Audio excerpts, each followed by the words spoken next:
안녕하세요. 반갑습니다. 가장 뜨거운 여름을 보내고 있을 텐데 오늘 한동대학교에 주일 예배 나오신 여러분 환영합니다. 우리 또 예배 시작하기 전에 잠깐 앞뒤 좌우 돌아보고 아는 분도 계시고 모르는 분도 계시겠지만 잠깐 앞뒤 보시고 눈인사 잠깐 할까요? 안녕하세요. 네, 잘 오셨습니다. 네. 이번 주 두 번에 걸친 지임팩트 행사가 어제까지 잘 마무리되었습니다. 500여 명 조금 안 되는 또 전국의 고등학생들이 이 한동에서 꿈을 꾸고 비전을 꿈꾸고 우리 스태프들을 만나고 멋진 일정들을 가졌고요.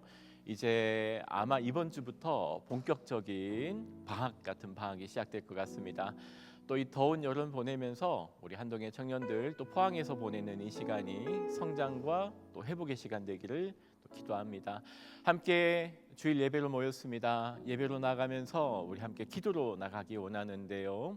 딱 두 가지 기도합시다. 첫 번째, 예배자 된 우리 자신을 위해서 주님께 기도합시다. 하나님, 우리의 부족하고 모나고 깨어지고 더럽고 상하고 추한 우리의 모습을 예수 십자가 보혈로 덮어주시고, 주님 예배하기 합당한 마음, 주님께 올려드릴 만한 찬양하기 합당한 입술 허락하여 주십시오. 두 번째는 함께 예배하는 우리 회중들을 위해서도 같이 기도합시다. 찬양을 인도하는 사람도, 그 찬양을 고백하는 사람도, 그 말씀을 듣는 사람도, 그 말씀을 나누는 사람도 오직 우리의 예배받기 합당하신 예수 그리스도 안에서 주님께 영광 돌려드리고 함께 한 마음으로 고백하고 찬양하는 시간 되게 달라고, 우리 예배자 된 우리 자신과 함께 예배드리는 우리 회중들을 위해서 우리 한 2, 3분 정도만 같이 함께 기도함으로 예배 자리로 나가겠습니다. 함께 기도합시다. 주님 감사합니다. 한동의 공동체가 주님을 기억하고 이 성전으로 모였습니다. 찬양을 올려드립니다. 말씀을 듣습니다. 기도를 듣습니다. 주님께 올려드리는 이 모든 이 시간이 오직 예수님을 향한 그 고백과 찬양 고백되게 하여 주시옵소서. 저 문 열고 올 때는 끊기대도 없었을지라도 저 문 열고 이 세상으로 나갈 때는 우리가 불렀던 찬양이 심겨지게 하여 주시고 이 고백이 심겨지게 하여 주시옵소서. 모든 민족과 방언과 일각 가운데 합당하게 찬양받으시고 싶은을 드립니다. 우리의 찬양의 고백을 예수님 받아주시고 무엇보다도 우리의 입술을 우리의 마음을 주님께 예배하기 합당한 마음과 입술로 허락하여 주시되 예수 십자가의 보혈로 우리를 덮어주시고 우리가 담대히 은혜의 보좌 앞으로 나아갑니다. 우리를 사용하여 주시옵소서.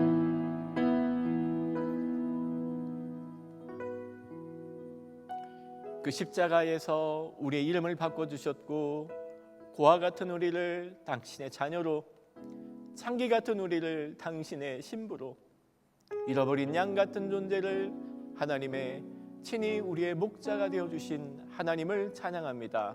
그 구원에 감사하며 하나님의 백성들이 함께 이 시간 모여 예배하고 찬양합니다.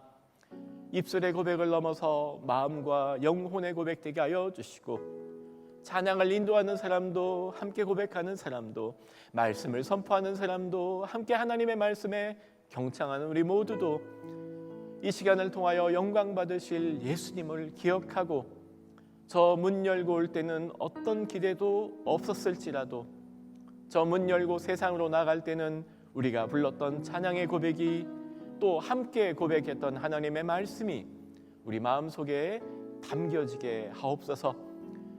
우리의 찬양을 받으실 예수님의 이름으로 기도드리옵나이다. 아멘. 이제 우리 다 같이 함께 일어나셔서 찬양의 자리로 나가시겠습니다. 오늘도 예배 자리에 나오신 여러분을 진심으로 환영하고 축복합니다. 우리 서로를 바라보며 이렇게 인사했으면 좋겠습니다.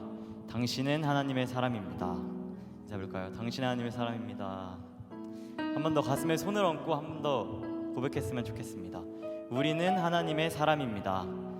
우리는 하나님의 사람입니다. 아멘. 세상의 그 어떤 격려와 위로의 말보다 우리가 어떤 존재인지 그리고 얼마나 가치 있는 사람인지 아는 것이 우리의 가장 큰 위로가 되고 힘이 될 줄을 믿습니다. 우리의 이 찬양의 가사대로 서로 축복하며 함께 찬양하시겠습니다. 서로를 바라보며 손을 뻗고 축복합시다. 당신은 하나님의 사람. 당신은 하나님의 사랑, 그 아들 주시기까지 사랑한 소중한 존재. 당신의 그 삶을 통하여 주님의 사랑 세상이 알리. 한 번 더 찬양합시다. 당신 하나님의 사람. 당신은 하나님의 사랑, 그 아들 주시기까지, 그 아들 주시기까지 사랑한 소중한 존재. 당신의 그 삶을 통하여, 당신의 그 삶을 통하여 주님의 사랑 세상이 압니다. 주님의 사랑 세상이 알리. 우리 한 번 더 축복하며 찬양합시다. 당신은 하나님의 사랑, 그 아들 주시기까지 사랑한 소중한 존재. 당신의 그 삶을 통하여 주님의 사랑. 이 시간 마지막으로 목사님을 향해 축복하며 찬양합시다. 당신은 하나님의 사랑.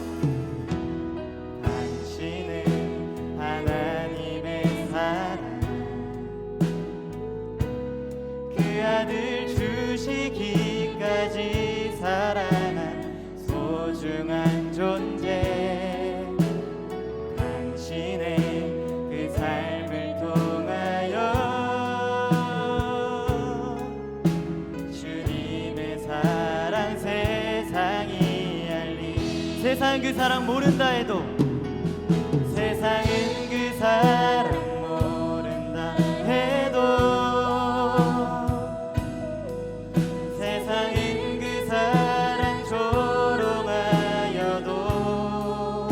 당신 안에 감추인, 당신 안에 감추인 보석 같은 사랑. 당신을 통해 빛나게 되리. 세상 그 사랑 모른다 해도, 세상은 그 사랑 모른다 해도, 세상은 그 사랑 조롱하여도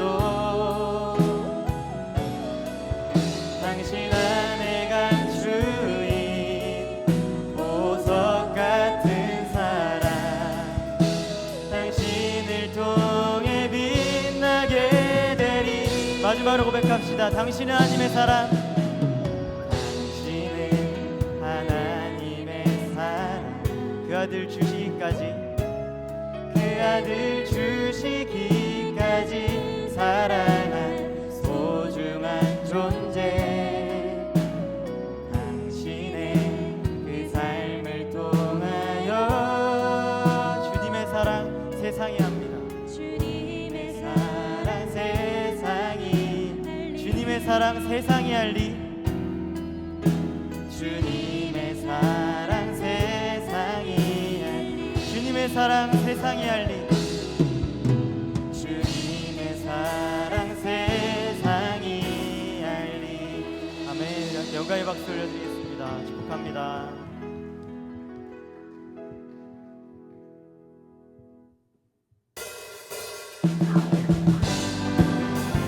기쁨으로 함께 박수치며 찬양하기 원합니다.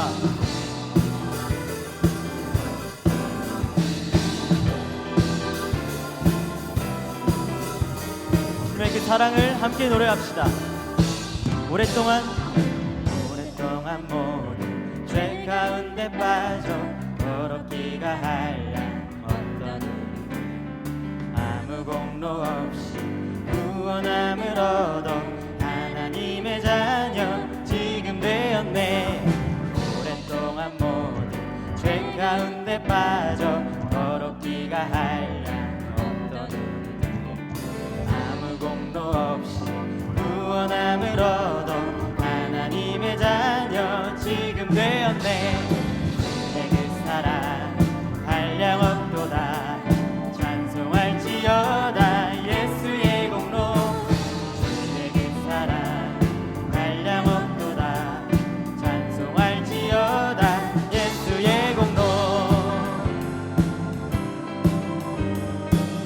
함께 2절의 가사로 고백합시다. 주의 보혈로써 정결하게 씻겨 죄악에서 떠난 몸이 되었고 세상 근심부름 간 곳 없어지니 하나님의 빛이 영화롭도다. 주의 보혈로써 정결하게 씻겨 죄악에서 떠난 몸이 되었고 세상 근심부름 간 곳 없어지니 하나님의 빛이 영화롭도다. 주의 그 사랑 한량없도다. 찬송할지어다 예수의 공로. 주의 그 사랑 한량없도다. 찬송할지어다 예수. 주의 그 사랑 한량없도다. 찬송할지어다 예수의 공로. 주의 그 사랑 한량없도다. 찬송할지어다 예수의 공로. 죄의 깊은 잠과 늘 세상의 꿈을 어서 깨어나라 나의 친구. 은혜 받을 날과 구원 얻을 때가 지금 온 세상에 선포되었네. 죄의 깊은 잠과 그 세상의 꿈을 어서 깨어나라 나의 친구여.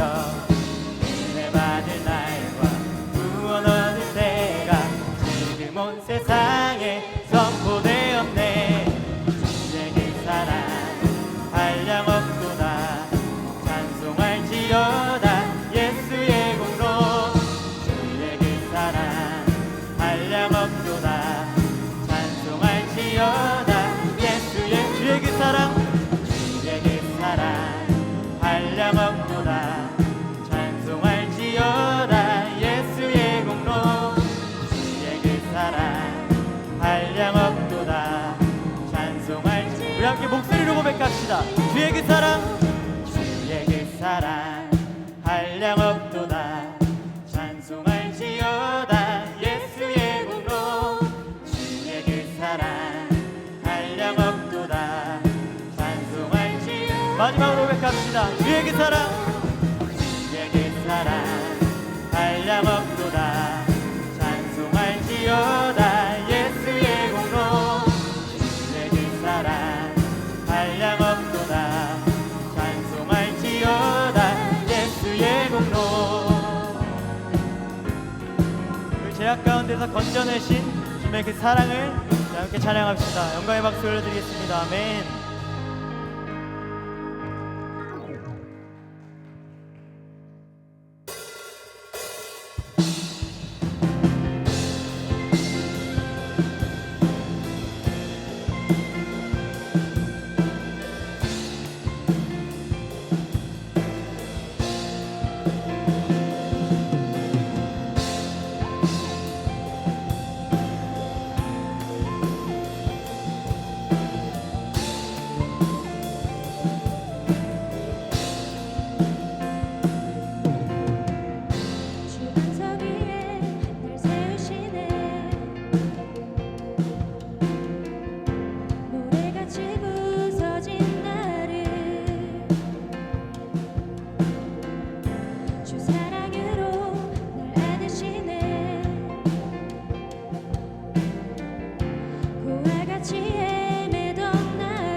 생각하며 2절의 가사로 고백합시다. 주반석 위에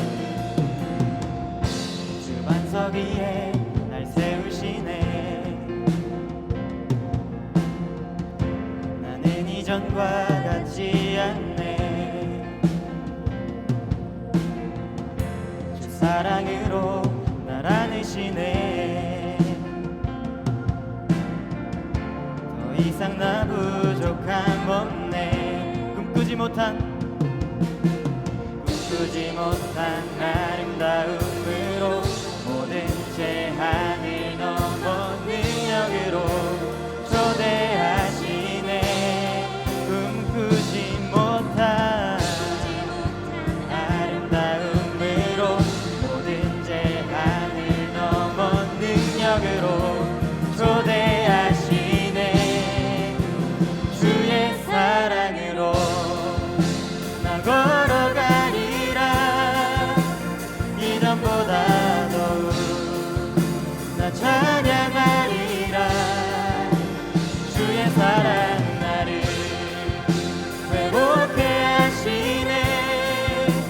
터져나오는 나의 고백 사랑. 주의 사랑으로 주의 사랑으로 나 걸어가리라. 이전보다 더욱 나 찬양하리라.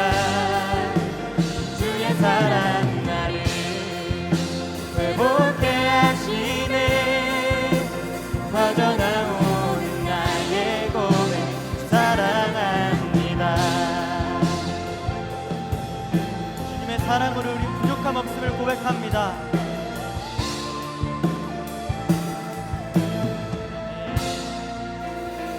영광의 박수 올려드리겠습니다. 아멘.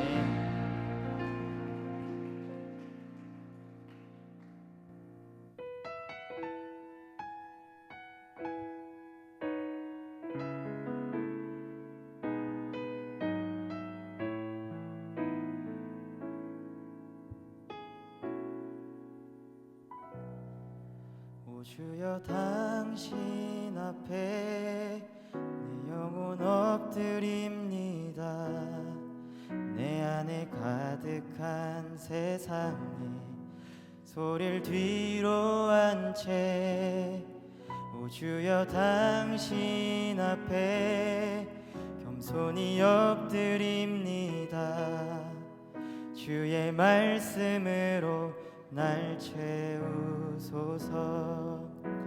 넌 할 수 없다고 세상이 말할 때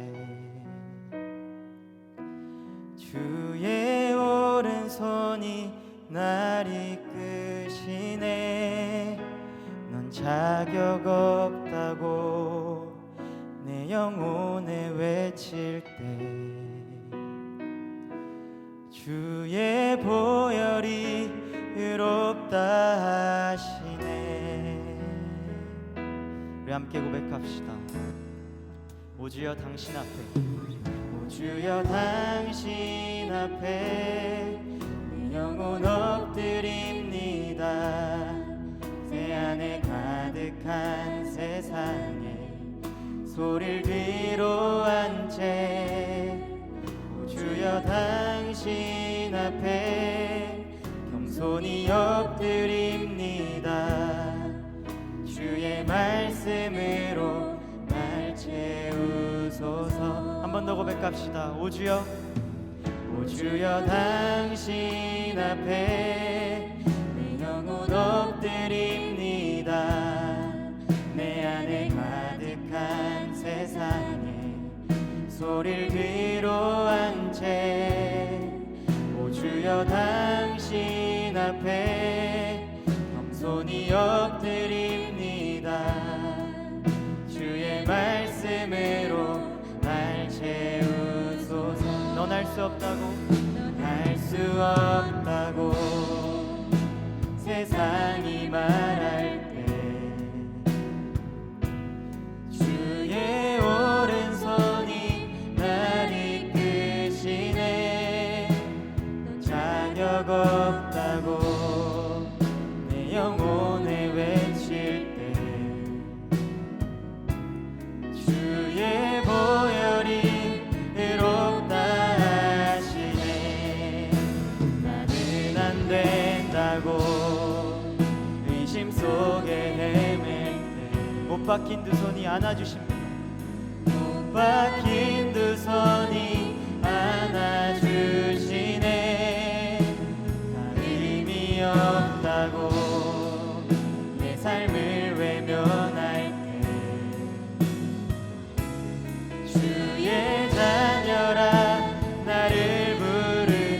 시간 목소리 올려 고백합시다. 넌 알 수 없다고, 넌 알 수 없다고 세상이 말할 때 주의 오른손이 날 이끄시네. 넌 자격 없다고 내 영혼에 외칠 때 주의 보혈이 의롭다. 나는 안 된다고, 나는 안 된다고 의심 속에 헤맬 때 못 박힌 두 손이 안아주시네. 나 의미 없다고 내 삶을 외면할 때 주의 자녀라 나를 부르. 내가 걸어갈 때 길이 되고,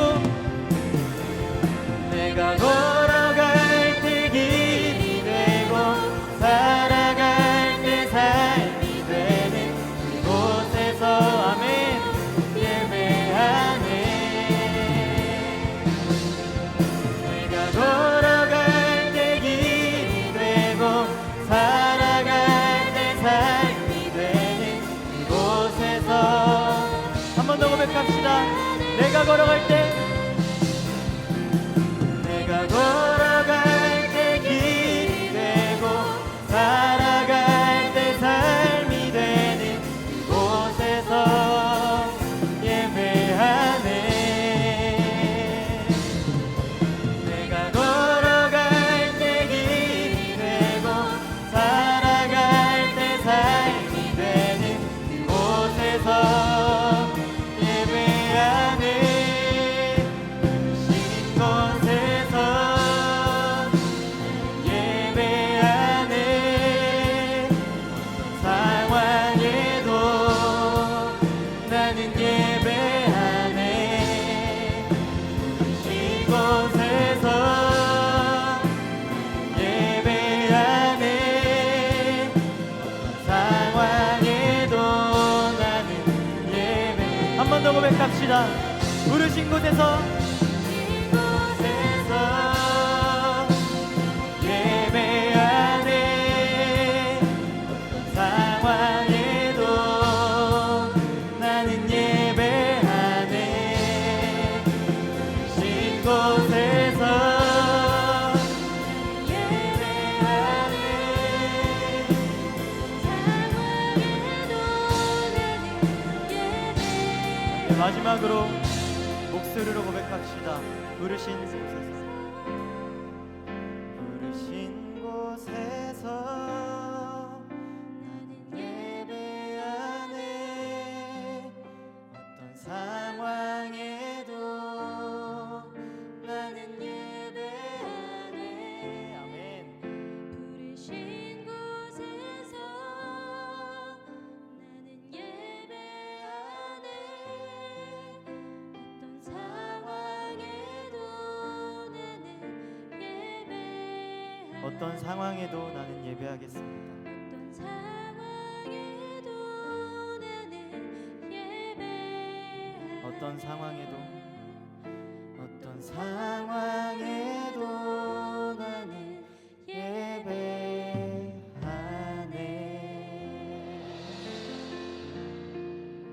이 시간 자리에 앉으시고 프레이즈 김성찬 하구님 나오셔서 기도해 주시겠습니다.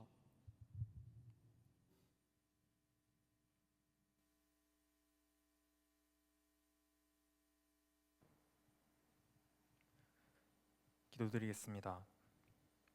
찬송받기에 합당하신 주님, 오늘 우리가 이 시간 이 자리에 나와서 하나님께 기쁨으로 경배드릴 수 있게 하심을 감사드립니다.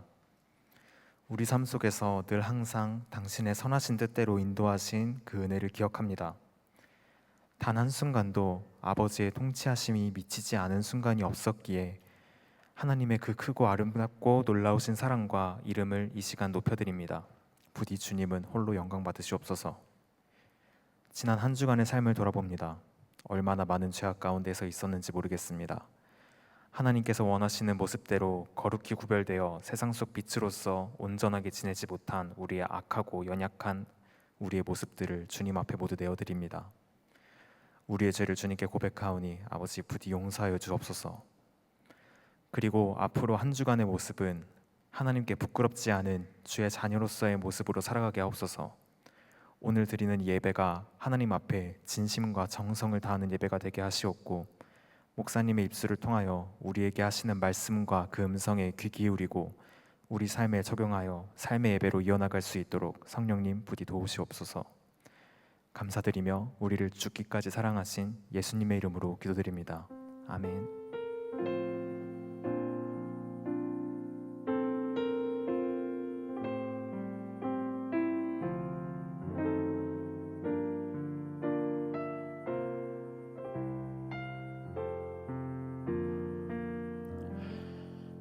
안녕하세요. 한동대학교의 주일 예배 나오신 여러분 환영합니다. 이제 본격적인 여름 일정이 이번 주부터는 시작될 것 같습니다. 앞에서 보니까 중간중간 부모님 같으세요. 여기 학부모님이신가요? 네, 아마 우리 학생과 함께 학교를 방문한 것 같습니다. 또 오늘 예배 드리는 중에 우리 앞에 찬양을 인도했던 우리 프레이즈 팀에는 이제 전역을 일주일 앞둔 학우도 있었고요. 또 넉 달 앞둔 이제 휴가 중에 나와서 함께 대학교를 섬기는 또 학우도 있었습니다. 혹시 오랜만에 학교에 방문했다든지 또 졸업한 후에 또는 학교 방문한 우리 부모님 계시면 우리 용기를 내어서 잠깐 손 한번 들어 주시겠습니까? 네, 용기가 없으신가 봅니다. 그래서 우리 중간에 여기 계신, 그리고 우리 군 복무 중에 휴가로 나오신, 그리고 함께 또 예배드리고 이 자리에 모여 하나님을 경외하는 우리 서로 예배자된 우리 서로를 위해서 우리 함께 찬양으로 축복하며 나가시겠습니다. 함께 찬양할까요? 당신은 하나님의 언약 안에 있는 축복의 통로, 당신을 통하여서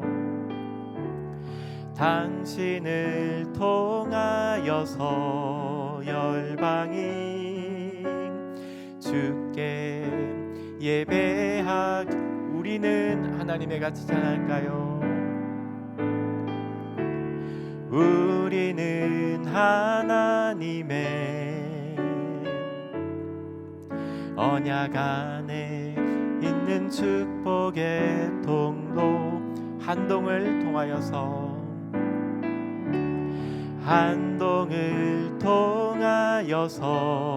열방이 주께 예배하게 되리.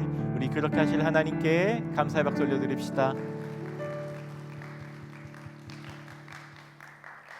특별한 대학교의 공지는 없습니다. 또 지난 일주일 동안 2차에 걸쳐서 또 지임팩트가 잘 진행되었습니다. 특별한 일 없이 우리 이 자리에도 스태프들이 많이 앉아 있거든요. 또 지난 한 달간 함께 합숙하고 준비하고 또 지난 두 번의 또 캠프를 인도했던 우리 스태프들에게도 따뜻한 또 환영과 감사 인사 드립니다. 오늘 하나님께서 우리에게 주신 말씀 함께 보기 원합니다. 하나님의 말씀은 출애굽기 1장 7절에서 20절까지입니다. 출애굽기 1장 7절에서 20절까지입니다. 본문이 조금 길지만 우리 앞에 화면으로 말씀이 또 준비되어 있습니다. 함께 다 같이 한 마음과 한 목소리로 하나님의 말씀 함께 선포하겠습니다. 합독합니다. 시작. 이스라엘 자손은 생육하고 불어나 번성하고 매우 강하여 온 땅에 가득하게 되었더라. 요셉을 알지 못하는 새 왕이 일어나 애굽을 다스리더니 그가 백성에게 이르되 이 백성 이스라엘 자손이 우리보다 많고 강하도다. 자, 우리가 그들에게 대하여 지혜롭게 하자. 두렵건대 그들이 더 많게 되면 전쟁이 일어날 때에 우리 대적과 합하여 우리와 싸우고 이 땅에서 나갈까 하노라 하고, 감독들은 그들 위에 세우고 그들에게 무거운 짐을 지워 괴롭게 하여 그들에게 바로를 위하여 국고성 비돔과 라암셋을 건축하게 하니라. 그러나 학대를 받을수록 더욱 번성하게 퍼져나가니 애굽 사람이 이스라엘 자손으로 말미암아 근심하여 이스라엘 자손에게 일을 엄하게 시켜 어려운 노동으로 그들의 생활을 괴롭게 하니 곧 흙 이기기와 벽돌 굽기와 농사의 여러 가지 일이라. 그 시키는 일이 모두 엄하였더라. 애굽 왕이 히브리 산파 십브라라 하는 사람과 부하라 하는 사람에게 말하여 이르되 너희는 히브리 여인을 위하여 해산을 도울 때에 그 자리를 살펴서 아들이거든 그를 죽이고 딸이거든 살려두라. 그러나 히브리 하나님을 두려워하여 애굽 왕의 명령을 어기고 남자 아기들을 살린지라. 애굽 왕이 산파를 불러 그들에게 이르되 너희가 어찌하여 이같이 남자 아기들을 살렸느냐. 산파가 바로에게 대답하되 히브리 여인은 애굽 여인과 같지 아니하고 건장하여 산파가 그들에게 이르기 전에 해산하였나이다.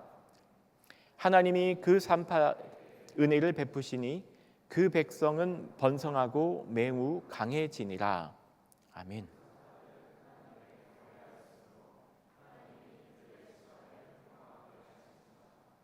아멘. 하나님의 나라는 하나님의 주권, 그리고 그 하나님의 통치를 받는 백성, 그리고 그 하나님의 백성들이 살아가는 하나님의 통치가 임하는 땅, 이렇게 세 가지로 구성됩니다. 우리가 국가의 3대 요소를 국민, 주권, 영토라고 말하는 것과도 유사합니다.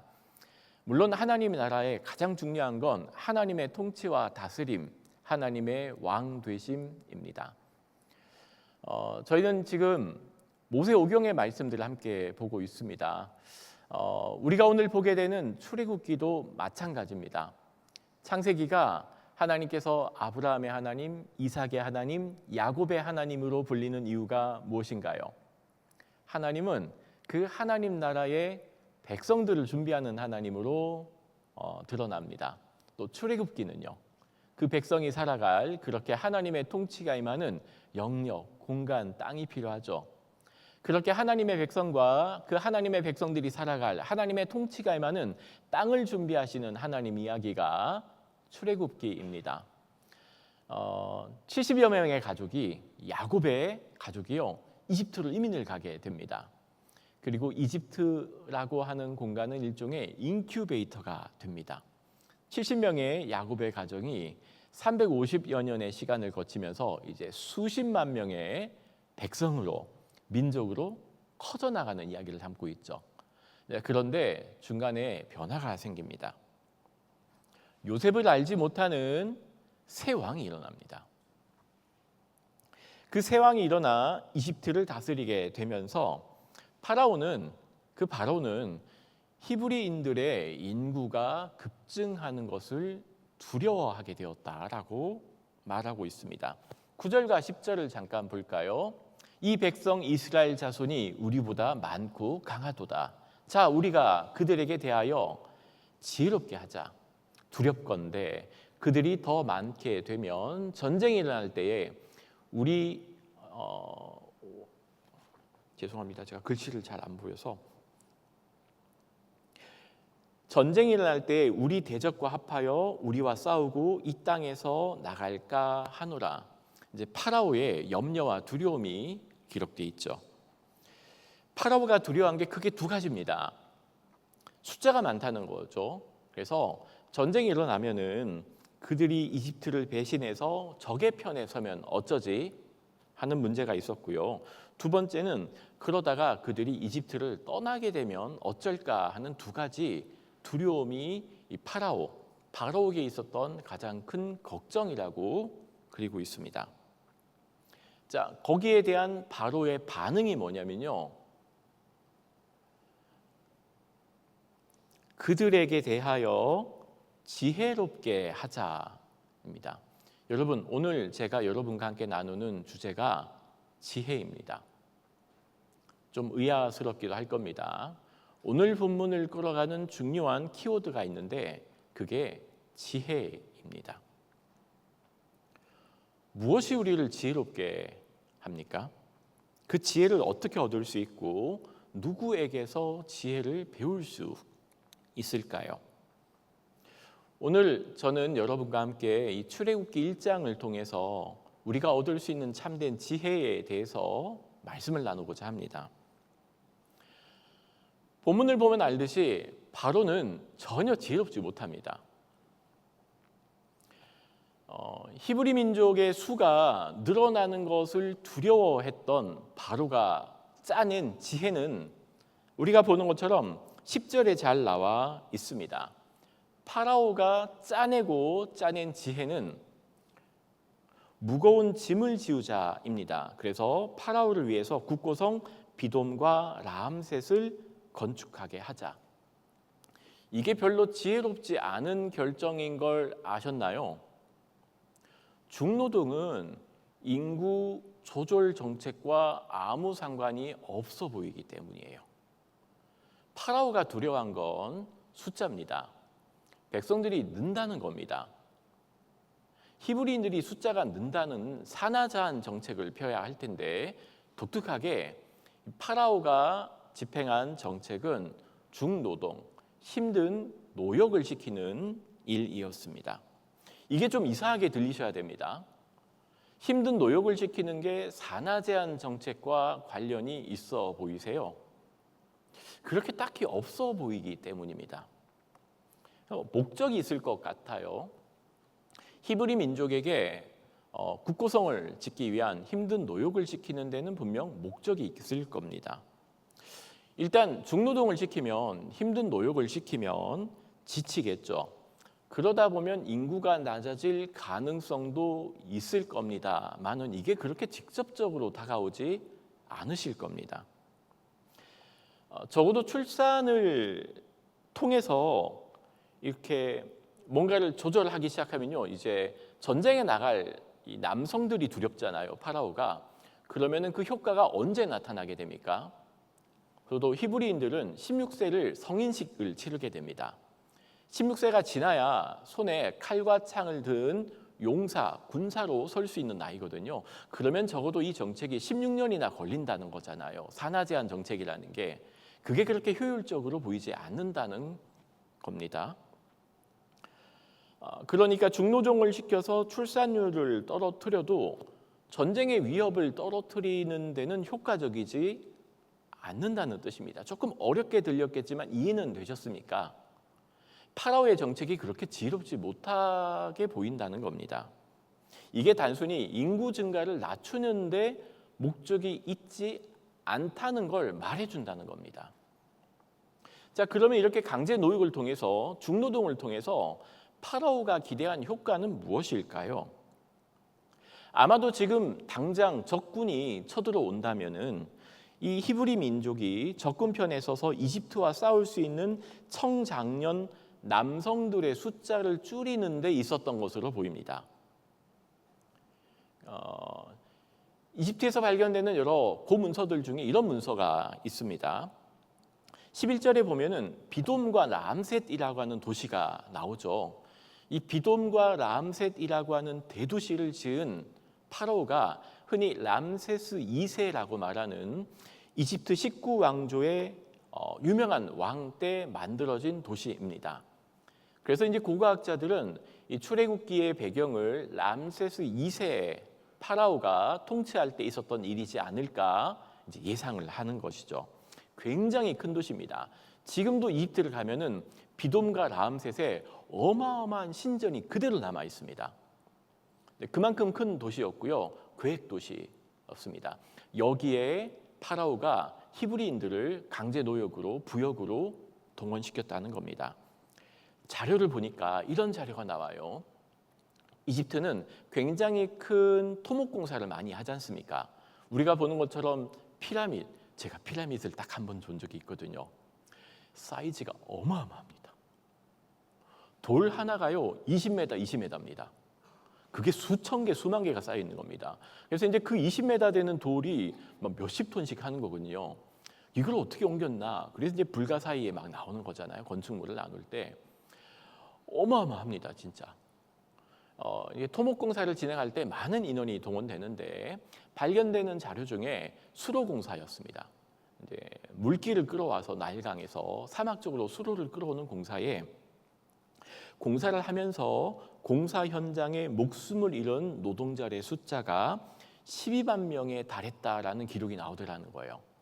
아마도 파라오가 이런 대규모 토목 공사에 신도시를 건축하는 일에 수많은 히브리 청년들, 적어도 장년들, 성인들을 동원한 걸 보면은 이 강제 노역을 하는 중간에 공사 중에 많은 사람들이 죽어 나가니까 이런 식으로 인구를 줄이고 전쟁에 나갈 수 있는 남성들의 숫자를 줄이려고 한 것은 아닐까 예상되게 되는 거죠.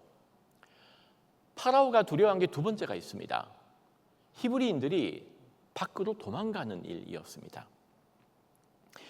사실 파라오에게 히브리인들은요 굉장히 유용한 노동력 수단이었잖아요. 제국으로 본다면 이 히브리인들이 실질적인 경제적인 이득을 가져다 주는 요인인데 이렇게 많은 히브리인들이 이집트 밖을 떠나게 된다면은 그 경제적인 피해는 고스란히 파라오에게 올 거라는 겁니다. 그걸 두려워했다고 본문이 보여주고 있죠. 하지만 이런 바로의 효과는 정책은 큰 효과를 보지 못했던 것으로 보입니다. 12절, 13절, 14절을 한번 볼까요?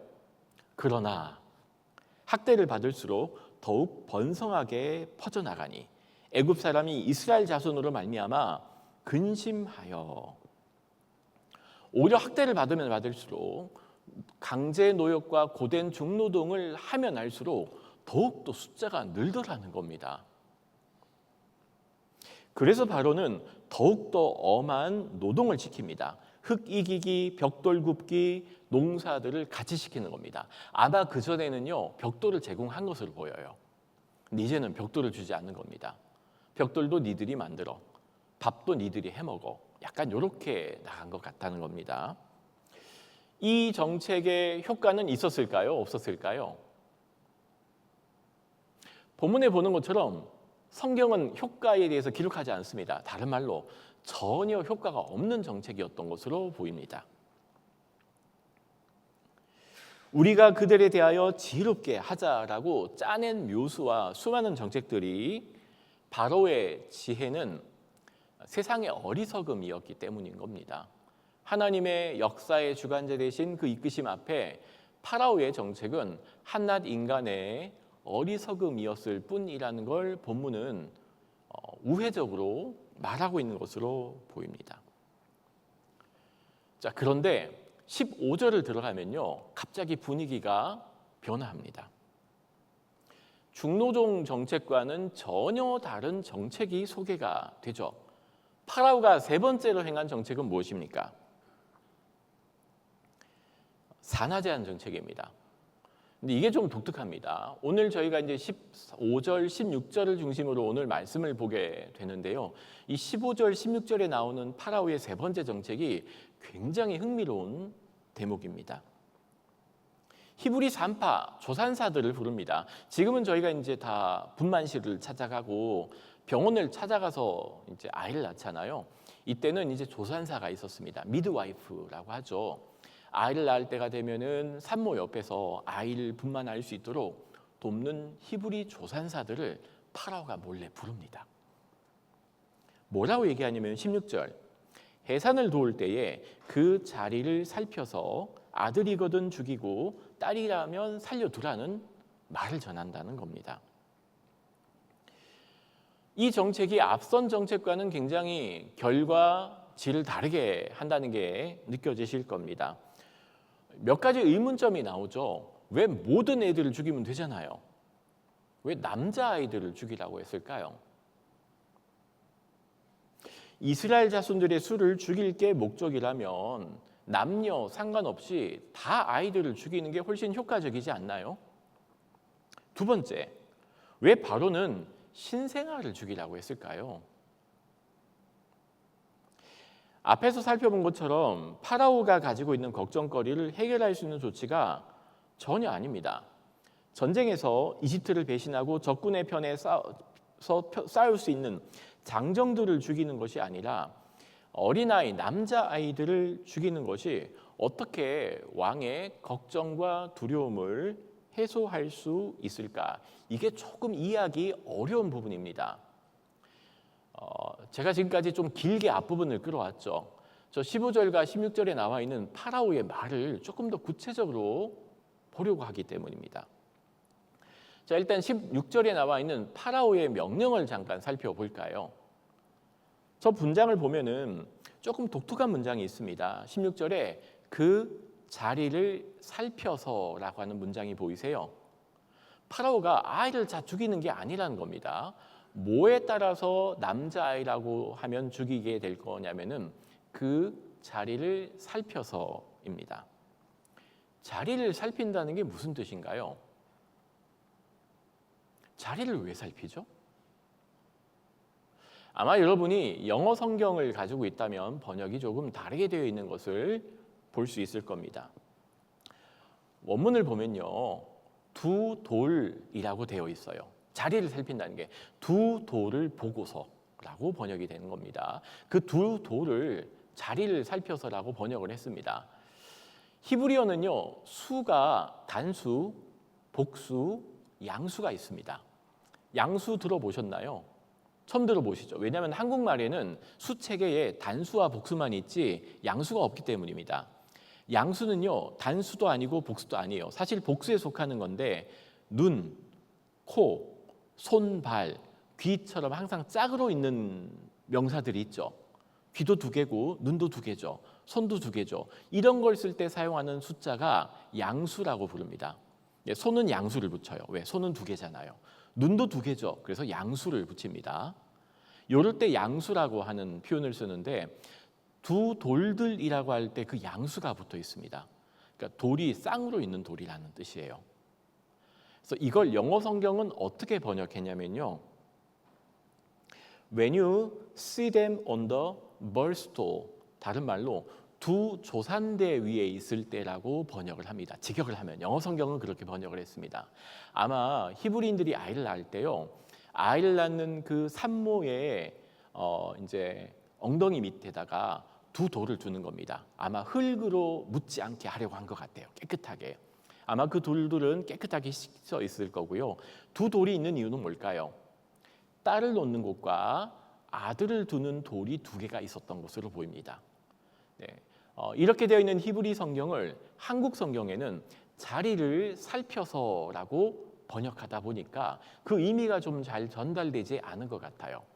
제가 지금 이 어렵게 자리를 살핀다, 두 돌이라고 하는 뜻을 왜 이렇게 구체적으로 설명드리냐면요. 파라오가 조산사 이 두 아이를 돕는 이 산파를 불러다가 한 명령이 굉장히 은밀하고 비밀스럽게 진행되는 일이었다는 걸 설명하기 위함인 겁니다. 그러니까 아무나 남자아이를 죽이는 게 아니에요. 여인이 해사 다닐 때 누구만 들어갈까요? 산파만 들어가겠죠. 자, 산파만 그 모든 과정을 지켜보고 두 돌에다가 누구를 어느 쪽에 놓을지를 결정할 수 있는 권한이 있는 겁니다. 그런데 파라오가 이렇게 얘기하는 거예요. 남자아이가 태어나서 오른쪽 돌 위에, 만약에 이제 오른쪽 위에 둔다면은 그 아이를 죽이고 가족에게 뭐라고 얘기하라고요? 이미 죽었습니다. 그러니까 이 일은요, 노골적으로 진행된 일이 아니었다는 뜻이에요. 누구만 입을 다물면 되나요? 산파만. 산파만 뭐 알고 있어요. 누구도 몰라요.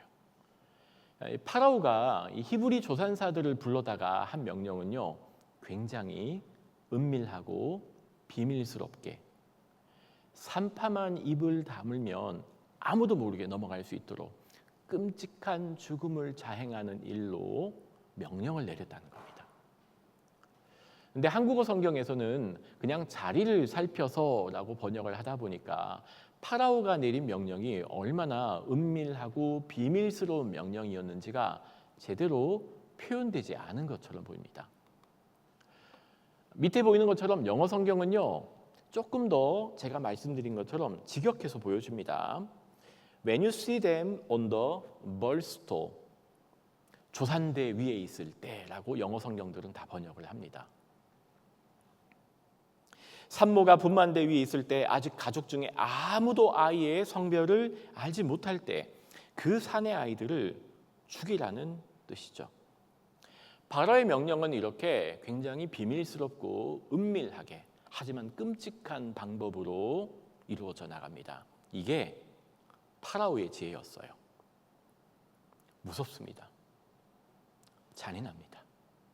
왜냐하면 이 지혜가 굉장히 끔찍하지만 누구도 알지 못하는 방식으로 비밀스럽고 은밀한 방식으로 진행되었다는 것이 있기 때문이다. 하지만 대역전이 벌어집니다. 우리 17절 말씀을 같이 읽어볼까요? 시작.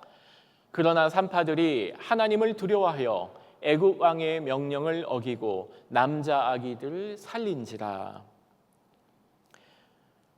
파라오의 명령을 어긴다는 건 정말 위험한 일입니다. 그것도 파라오가 은밀하게 내린 명령이잖아요. 비밀스럽게 누구에게만, 나에게만. 그런데 히브리 산파들은 하나님을 두려워했답니다.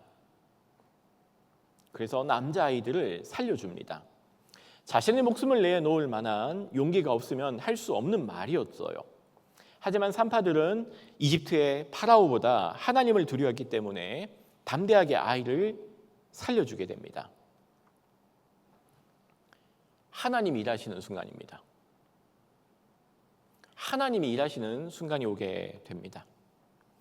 이 순간 하나님이 일하십니다. 하나님이 주신 지혜가 있었다는 겁니다. 자, 파라오의 지혜로는 이길 수 없었던 하나님의 지혜가 이 히브리 산파들의 입술을 통해서 선포되게 됩니다. 우리 19절 말씀도 같이 한번 읽어볼까요? 시작. 산파가 바로에게 대답하되 히브리 여인은 애굽 여인과 같지 아니하고 건장하여 산파가 그들에게 이르기 전에 해산하였더이다 하매. 이스라엘 백성에 대해서 지혜롭게 대하고자 했던 바로는 하나님께서 산파들에게 주신 지혜에 인해서 자신의 꾀에 말려 한순간에 어리석은 왕이 될 수밖에 없었습니다. 이걸 굉장히 통쾌하게 읽으셔야 됩니다. 본문은 그렇게 그립니다. 건장한 히브리 여인들은 너무나 건강하다 보니까 이 조산사들이 산파들이 분만하는 곳으로 가기 전에 이 산모들의 집에 도착하기도 전에 아이를 낳아버렸다는 겁니다. 그러니 더 이상 손쓸 바가 없었다는 거겠죠. 즉 산모가 분만대 위에 있을 때에 도착해야 이 명령을 수행할 수 있는데 도무지 그렇게 할 수 없었다는 겁니다. 바로는 출산 현장에서 은밀하게 아이를 죽여야 한다는 것을 강조했지만 이미 늦게 도착해서 분만대가 빈 상황에서는 그 두 돌 위에 아이가 없는 상황에서는 그렇게 할 수 없었다는 거겠죠. 하나님의 지혜가 이렇게 나타납니다. 산파들이 파라오에게 어떻게 대답해야 될지 모를 때 하나님은 지혜를 주십니다. 바로 파라오가 내린 명령 안에 지혜가 있음을 알려주셨고 오늘 이 이야기를 읽는 우리에게도 하나님의 지혜로 살아가는 사람들이 행한 놀라운 일들을 보게 됩니다. 제가 수업 시간에 우리 학생들에게 출애굽기를 시작할 때요. 출애굽기 이야기는 무엇으로 시작할까요? 라고 물으면 대부분 학생들이 이렇게 말합니다. 모세 이야기요. 여러분 아닙니다. 출애굽기는요. 모세 이야기로 시작하지 않습니다. 이 두 명의 산파 이야기로 시작합니다.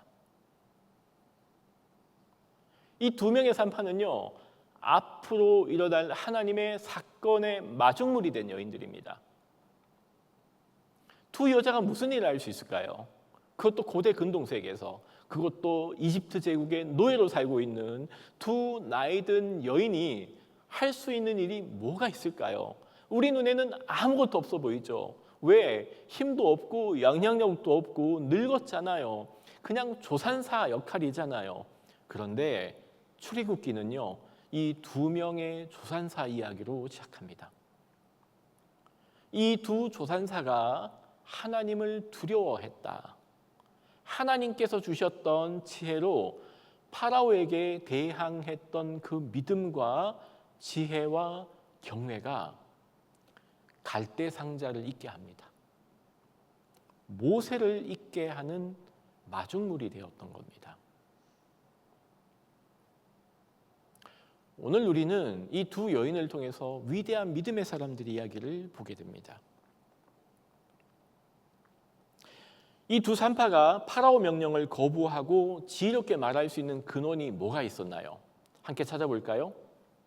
이들이 파라오에게 용기를 가지고 지혜 있게 대답할 수 있는 근원이 무엇인가요? 찾으셨습니까? 딱 두 문장입니다. 우리 17절, 21절 같이 읽겠습니다. 시작.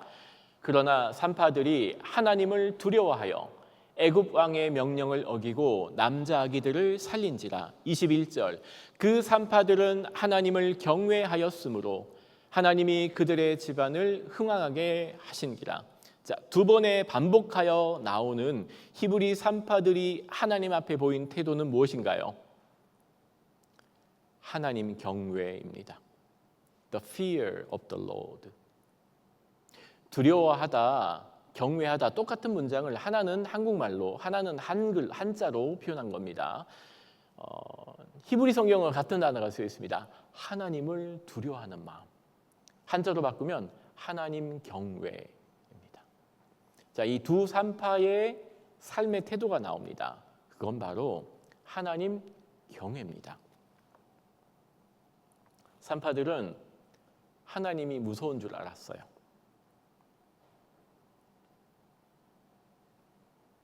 여러분, 하나님이 두려우세요? 두려우셔야 합니다. 우리는 사랑의 하나님, 자비의 하나님, 용서의 하나님, 인자하신 하나님을 찾는 경향이 있습니다. 하지만 우리가 잊지 않아야 될 하나님의 성품이 있습니다. 하나님은 두려운 분이십니다.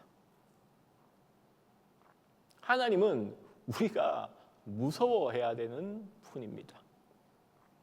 그걸 성경은 하나님 경외라고 설명합니다. 경외하니까 높은 곳을 우러다보다라는 표현이 있지만 영어 성경은 조금 더 직설적으로 표현합니다. The fear of the Lord. 하나님은 우리가 두려워해야 될 만한 분이라는 겁니다.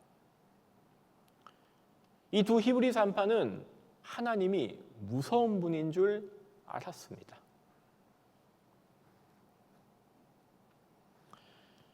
히브리 산파가 하나님을 두려워했다는 말은요, 하나님께 가치를 두고 있었다는 말과 동일합니다. 자, 제가 조금 독특한 표현을 쓸게요. 하나님을 두려워한다는 말을 이렇게 생각하셔야 됩니다. 하나님께 가치가 있었다라는 걸 잊지 않는 태도입니다. 그냥 무서워하는 게 아닙니다. 하나님이 무슨 공포영화세요? 아닙니다. 하나님을 두려워한다는 것은 하나님에 대한 인간의 태도를 보여줍니다. 그걸 조금 어렵게 설명한 게 하나님께 가치를 두는 겁니다. 한번 저를 따라해 주실까요? 하나님께 가치를 둡시다. 그게 하나님 경외입니다. 하나님을 하나님으로 인정하는 걸 말합니다. 하나님의 하나님 되심을 내가 그 하나님께 가치를 두는 행위, 그걸 성경은 하나님 경외라고 부릅니다. 그 하나님께 가치를 두는 행위, 그러니 내 행동을 함부로 할 수 있을까요? 없을까요? 못합니다. 하나님께 가치를 두는데 어떻게 함부로 말하고 함부로 행동합니까? 어떻게 생각 없이 살아갑니까? 직장 상사도 두렵고 다른 사람들의 시선도 두렵고 망할 것도 두렵고 친구들도 두렵지만 하나님께 가치를 두면 생각이 바뀌고 행동이 바뀝니다. 절대 함부로 살 수 없습니다.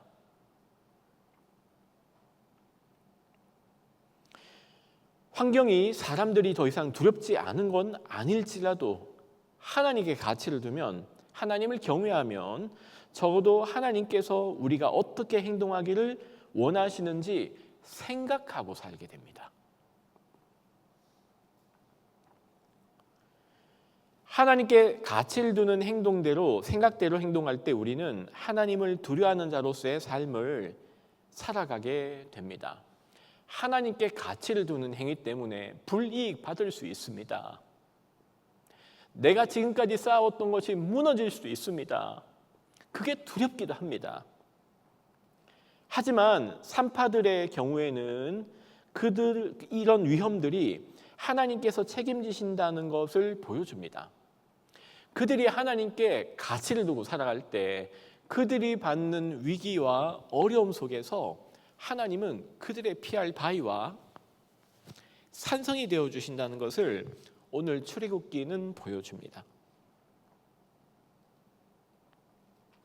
지금까지 봤던 내용들을 조금 더 정리해서 한번 볼까요?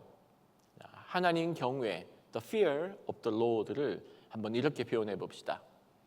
하나님의 거룩하심과 위대하심에 대한 경외, 존경, 사랑이 결합되어 있는 우리의 태도를 말합니다. 하나님을 공포 영화 속에 어떤 존재를 보는 게 아닙니다. 하나님이시기 때문에 그 하나님 앞에 설 때 우리가 하나님에 대하여 가지는 경외심, 존경심, 그리고 그 사랑이 함께 어우러져 있는 놀라운 우리의 자세와 반응을 성경은 하나님 경외, 여호와를 두려워하였더라 라는 말로 표현합니다. 하나님이 너무나 존경스럽고 존중하고 찬양하는 그 하나님 앞에서 삶의 인테그리티를 가지고 사는 것,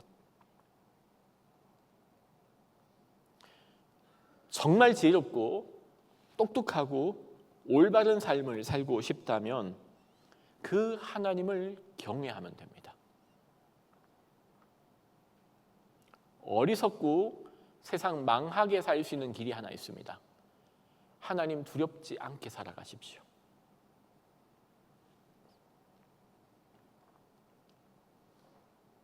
우리 모두는 무언가를 두려워합니다.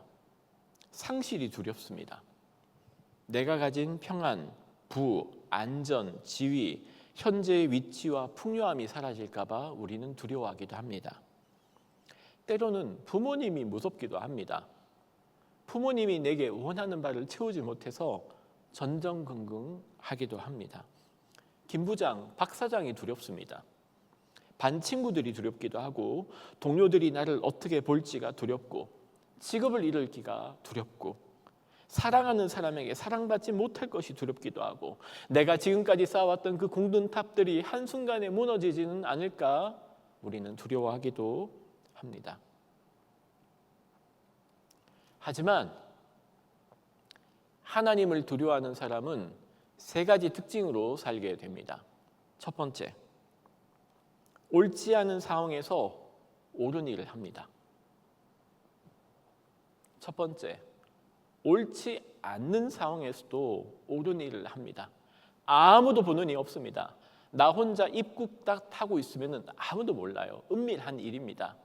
하지만 하나님을 경외하면 그 옳지 않는 상황, 아무도 보는 이 없는 상황에서 옳은 일을 합니다. 두 번째, 하나님을 경외하면 모든 것을 잃어버릴 수 있는 상황에서도 사람에게 끌려다니지 않습니다.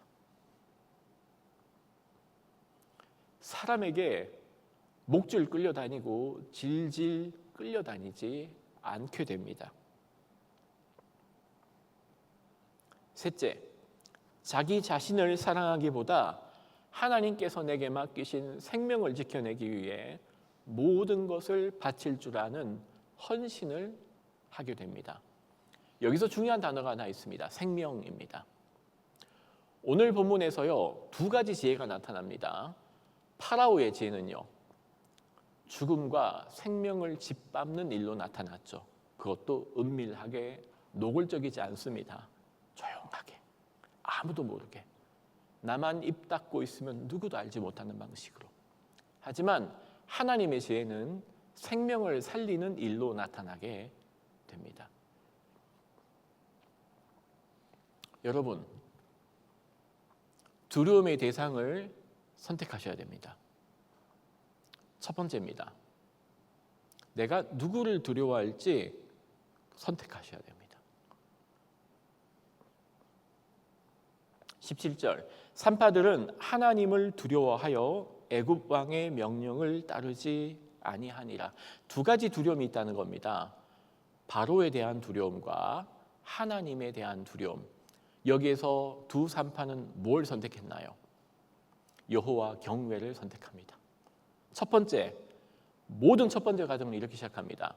무엇을 두려워해야 될지 여러분 선택하셔야 됩니다.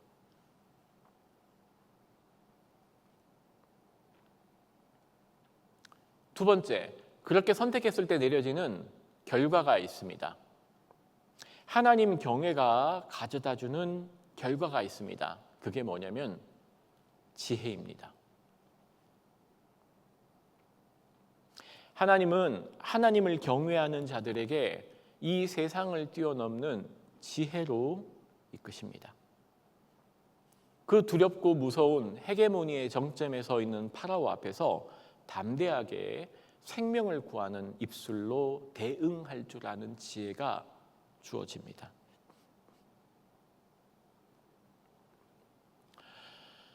출애굽기를 우리는 한자로 출애굽기라고 부르고요. 영어 성경은 엑소더스라고 번역했지만 원래 출애굽기의 히브리 성경 원 제목을 아시는 분 혹시 계십니까? 원래 원 제목은 아닙니다. 출이집트기, 출애굽기, 엑소더스는 나중에 후대에 그리스어 성경을 바꿨다든지 출애굽기는 먼저 성경이 중국말로 번역이 되거든요. 그 중국말로 번역된 음력을 그대로 가지고 와서 붙인 이름입니다. 출애굽기의 원래 제목을 혹시 알고 계세요? 모세오경은요. 창세기, 출애굽기, 레위기, 민수기, 신명기, 모세오경은 그 책의 첫 번째 단어가 그 책의 제목이 됩니다. 이해되셨나요? 자, 그럼 출애굽기를 딱 펼쳤어요. 맨 앞에 있는 단어가 뭘까요? 히브리 성경은 이름들이란 단어로 시작합니다. 쉐모트란 단어예요. 원래 출애굽기의 제목이 이름들입니다. 그 뒤에 무슨 내용이 나오나요? 이집트로 이민 왔던 야곱의 아들들 이름들이 쭉 나열이 되겠죠. 자, 그리고 누가 등장할까요? 오늘 본문을 보시면요. 파라오에게 이름이 나오나요? 안 나오나요? 파라오라는 이름은, 바로라는 이름은 애굽의 통치자들의 이름이 아니라 부르는 명칭입니다. 우리나라 말로 왕 같은 이름이에요. 파라오에게 이름이 있나요? 없나요? 세상에. 그 위대한 이집트의 파라오의 이름이 나오지 않죠. 그런데 누구 이름이 등장하나요? 시프라와 부하. 두 산파 이름이 나옵니다. 왜 그런가요? 이 두 여인은 하나님을 경외했기 때문입니다. 하나님께 가치를 두었기 때문입니다. 산파들의 이름이 선명하게 기록되어 있습니다. 시프라와 부하. 시프라 이름의 뜻은 뷰티입니다. 아름다움이에요. 멋지죠? 부하의 이름의 뜻은 뭘까요? 샤이니, 반짝거림, 찬란함, 이름 스플렌더 이런 이름이에요. 지혜는요 아름답습니다. 지혜는 반짝거립니다. 이 세상을 밝힙니다. 아무도 모르게 은밀한 방식으로 죽음이 이 땅을 덮어갈 때 그 죽음을 끊고 생명으로 넘치게 했던 하나님의 지혜. 그게 시프라와 부하의 이야기입니다.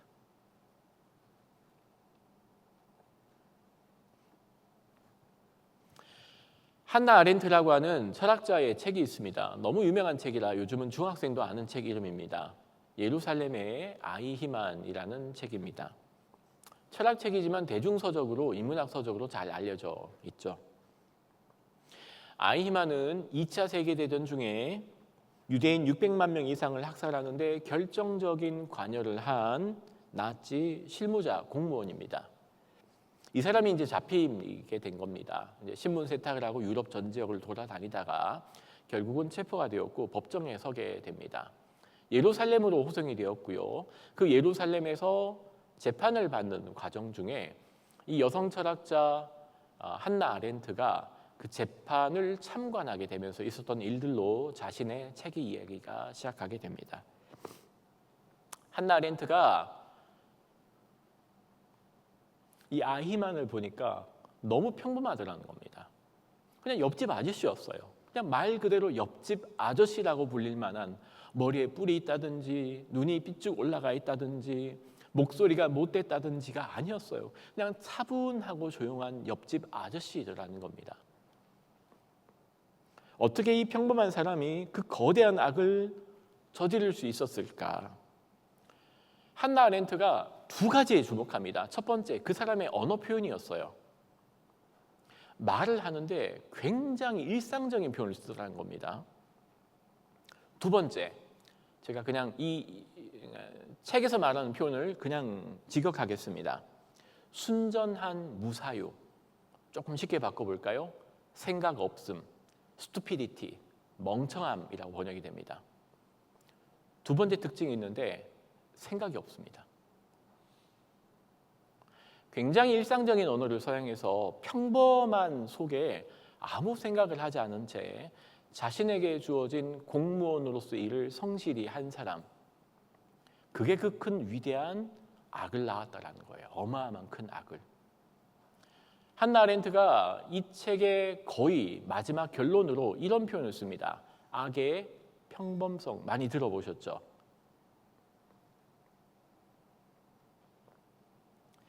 banality라고 번역합니다.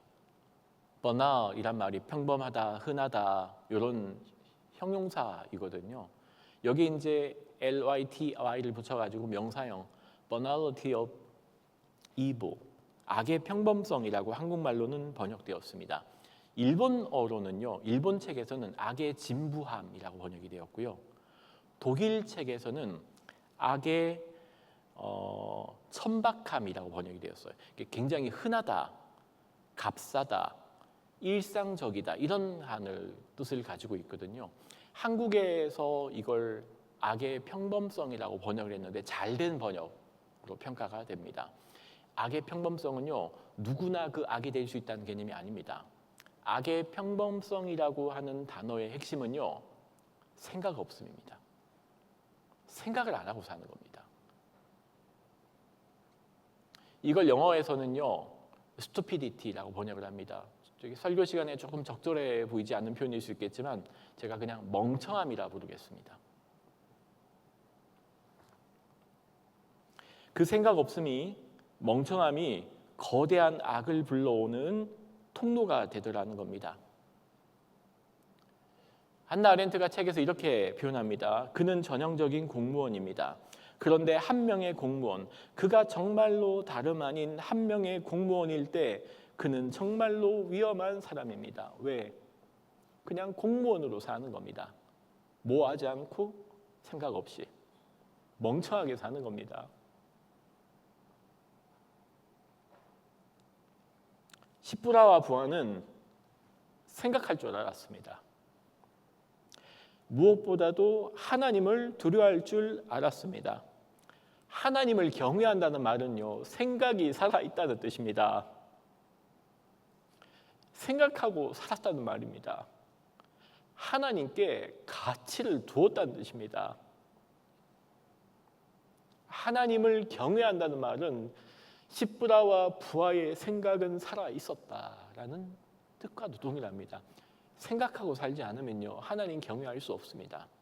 왜냐하면 생각하고 살아야 하나님께 가치를 둘 수 있기 때문입니다.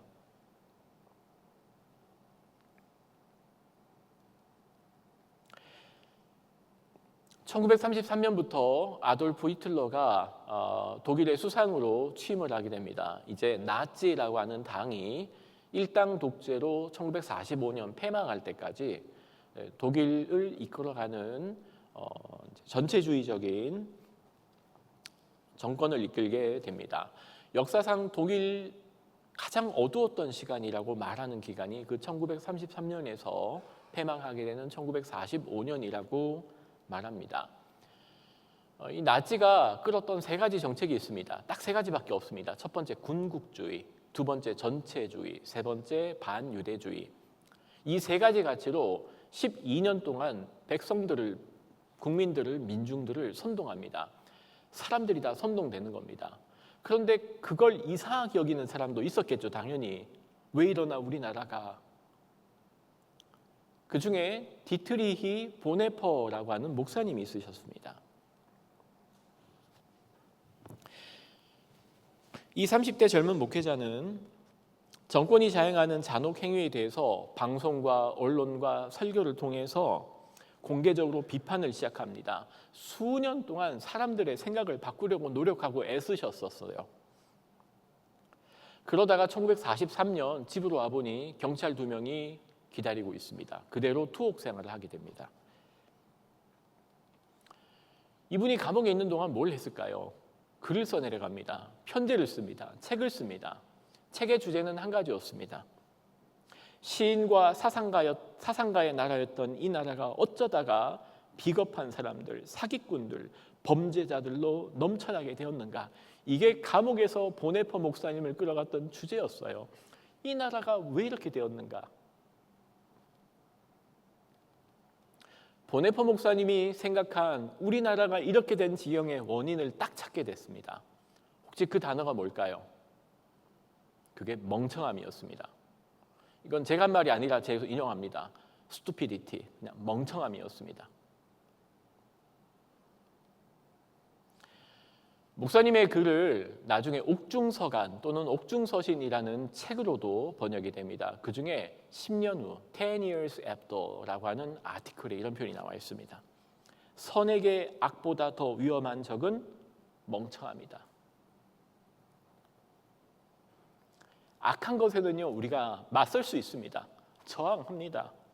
대항합니다. 그 악을 폭로하고자 정의로운 마음으로 응답하게 됩니다. 그런데 멍청함에 대해서는, 생각하지 않고 사는 것에 대해서는 대응을 할 수가 없더라는 겁니다. 제대로 생각하지 않기 때문에 멍청한 사람은 어떤 사실이 자신의 편견과 모순되면은 그냥 안 믿어버립니다. 그 사실에 반박할 수 없을 때는 에이 귀찮아, 이런 하찮은 일 따윈 난 신경 쓸 겨를이 없어 라고 중요하지 않은 일이라고 스스로 치부해버립니다. 생각하지 않고 사니 작은 자극에도 쉽게 화를 내고 분노하고 남들을 공격합니다. 그래서 위험해집니다.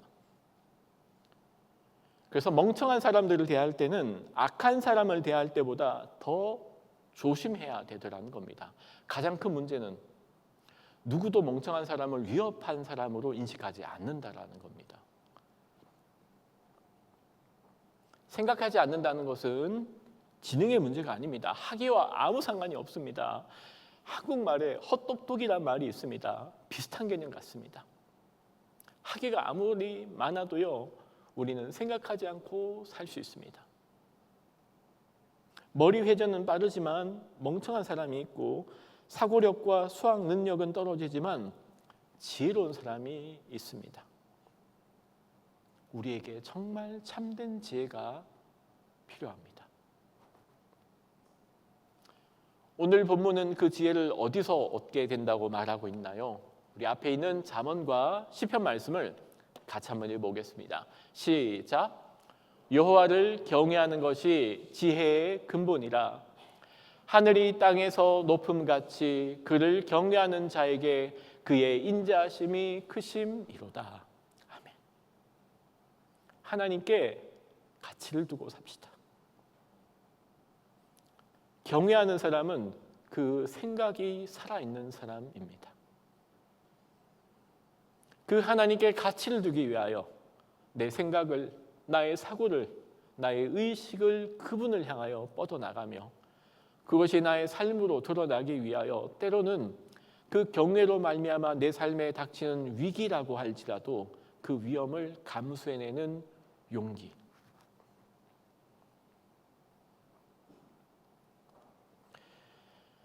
많은 사람들이 나 교회 다녀요, 나 예수 믿어요 하고 말하지만 실제로는 무신론자처럼 살아가는 것 같습니다. 실천적 무신론이라고 표현하기도 하죠.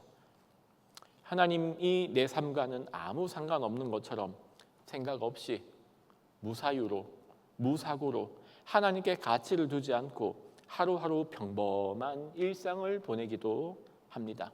시키면 시키는 대로, 흘러가면 흘러가는 대로. 나는 공무원이니 큰일 납니다. 세상은 우리로 하여금 때로는 생각 없이 살라고, 제발 생각하지 말라고, 시키는 대로 하라고 외치기도 합니다.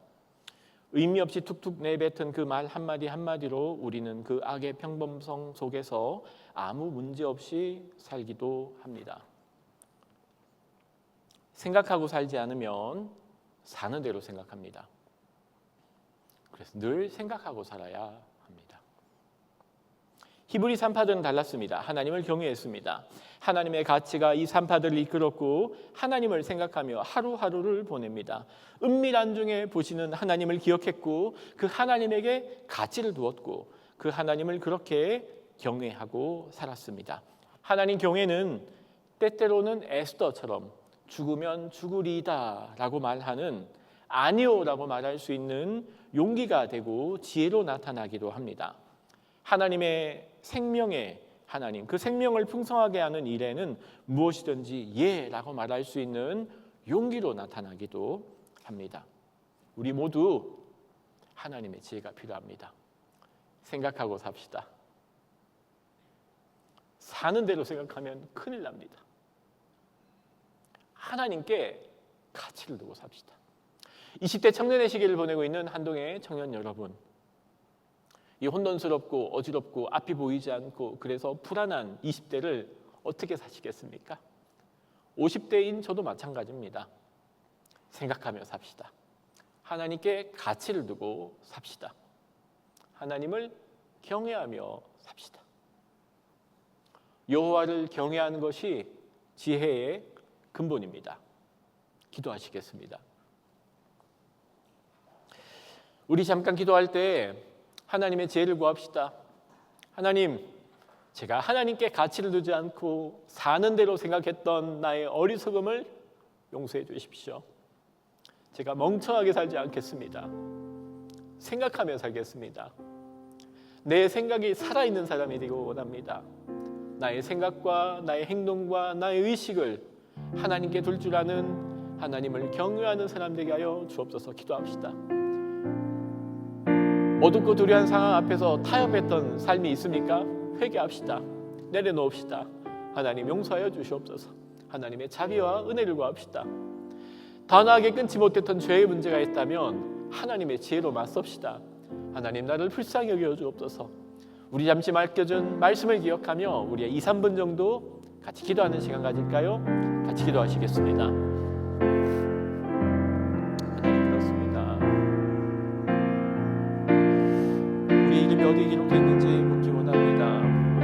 누구도 기억하지 않는 이름이었지만 십부라와 부하라는 그 두 이름을 하나님을 기억하셨던 것처럼 하나님, 제가 주님께서 기억하시는 그 이름으로 살기를 원합니다. 그들이 하나님을 두려워하였더라. 그들이 하나님을 경외하며 십부라와 부하라는 두 이름이 성경의 이름이고 지금까지 내려오는 것처럼 그렇게 갈대상자와 모세의 근원이 되었던 것처럼 하나님, 이 깜깜한 세상 가운데 생각하고 살 수 있는 도현들과 주옵시고 하나님 앞에 하나님의 가치를 유지하는 저희들이 도와주시되 20대 청년대 시기를 보내고 있는 하나님 한동의 청년들을 기억하여 주시옵시고 하나님 믿는 예배가 드릴 수 있는 저희들 수 있도록 하나님 인도하여 주시옵소서.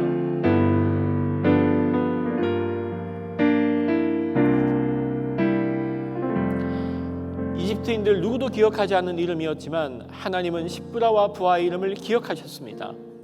파라오를 두려워하지 않고 오직 하나님을 경외함으로 참된 지혜와 용기를 얻었던 그 십부라와 부하, 이제 우리 차례입니다. 이 세상에서 십부라와 부하 되게 하셔서 하나님을 경외함으로 두려움으로 하나님께 가치를 두고 그 가치에 따라 생각하고 행동하는 사람, 한동의 청년들, 이 공동체 되게 하여 주옵소서. 이제 저 성전 문을 열고 세상으로 나아가려고 하는 시간이 되었습니다. 저 문 열고 들어올 때는 어떤 기대도 없었을지라도 저 성전 문을 열고 세상으로 나갈 때는 오늘 우리가 고백했던 찬양의 고백이 마음에 심기게 하여 주시고 함께 들었던 하나님의 말씀이 우리의 가슴 한복판 속에서 뿌리를 내리고 떡잎을 피우고 열매를 맺는 놀라운 믿음의 시간 될 수 있도록 하나님 저희를 기억하여 주시고 하나님 경외하는 사람 되게 하여 주옵소서. 이 모든 말씀 예수님의 이름으로 기도드리옵나이다. 아멘. 이제 다 같이 함께 일어나셔서 찬양으로 나가시겠습니다. 주의 아름다움은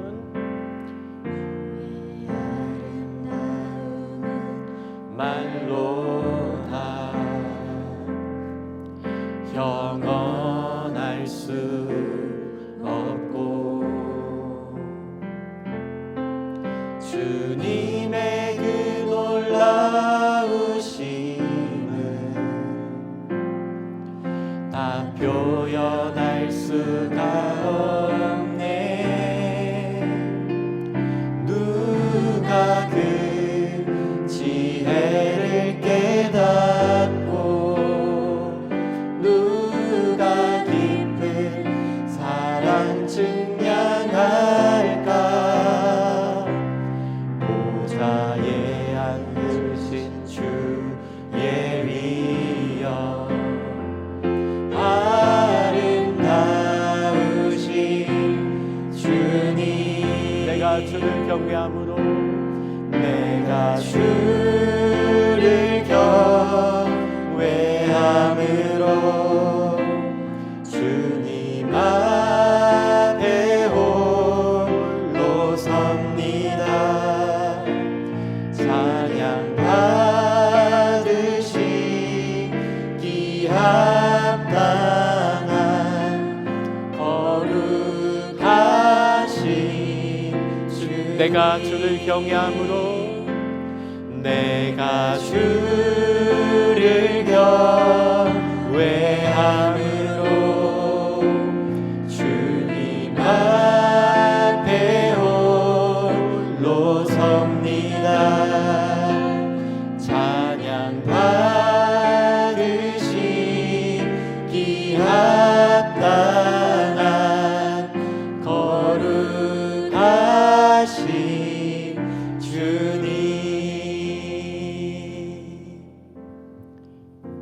하나님 저희가 주님을 경외함으로 주님 앞에 섰습니다. 저희가 주님을 경외하는 마음으로 이번 한 주를 또한 살아가려고 합니다. 저 문 열고 이 세상으로 나갈 때 하나님께 가치를 두며 생각하며 하나님을 경외하는 사람 되게 하여 주시되 주님께서 주신 구원의 은혜에 감사하여 적은 예물 주님 손에 올려드립니다. 주님 손에 올려진 오병이어가 5,000명을 먹이고 남았던 것처럼 이 적은 예물 통하여 하나님의 나라를 위해 사용되는 귀한 예물 되게 하여 주시되 무엇보다도 우리의 삶을 주님 손 위에 우리의 오병이어로 올려드리는 저희 되게 하여 주옵소서. 이제는 우리 주 예수 그리스도의 은혜와 하나님의 사랑과 성령님의 교통하심이 하나님을 경외하기로 결심하며 그 경외함으로 하나님께 가치를 두는 하나님의 모든 백성들 위해 복음과 십자가로 올방을 섬기시는 선교사님과 그 가족 위에 저 동토의 땅 북녘의 모든 성도들 위해 이제로부터 영원토록 함께하옵시기를 간절히 축원하옵나이다. 아멘.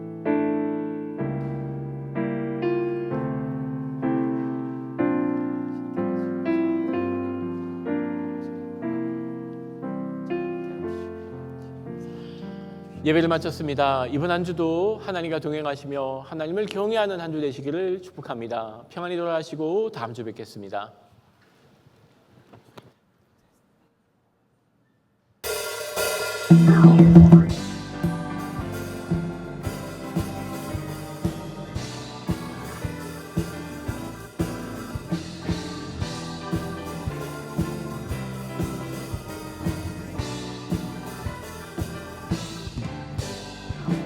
오랫동안 모든 죄 가운데 빠져 더럽기가 한량 없던 우리를 아무 공로 없이 구원함을 얻어 하나님의 자녀 지금 되었네.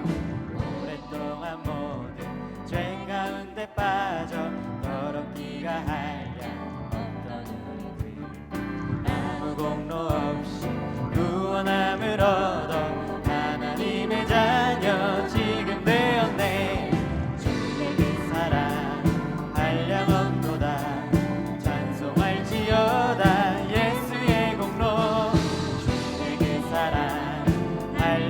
없도다 찬송할지어다 예수의 공로.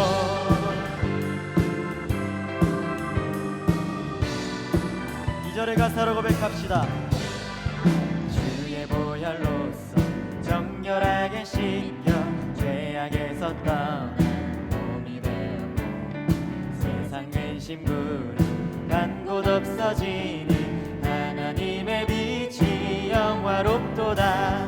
주의 보혈로써 정결하게 씻겨 죄악에서 떠난 몸이 되었고 세상 근심구름 간 곳 없어지니 하나님의 빛이 영화롭도다. 주의 그 사랑 한량없도다 찬송할지어다 예수의 공로.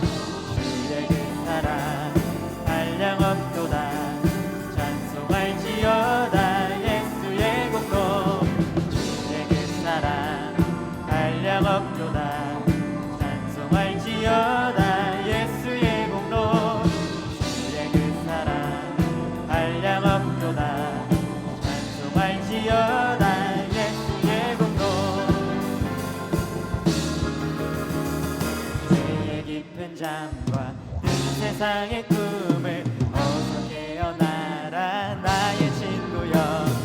은혜 받을 날과 구원 얻을 때가 지금 온 세상에 선포되었네. 죄의 깊은 잠과 뜬 세상의 꿈을 어서 깨어나라 나의 친구여.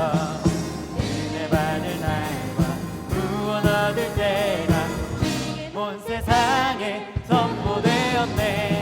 주의 그 사랑 한량없도다 찬송할지어다 예수의 공로. 주의 그 사랑 한량없도다 찬송할지어다 예수의 공로.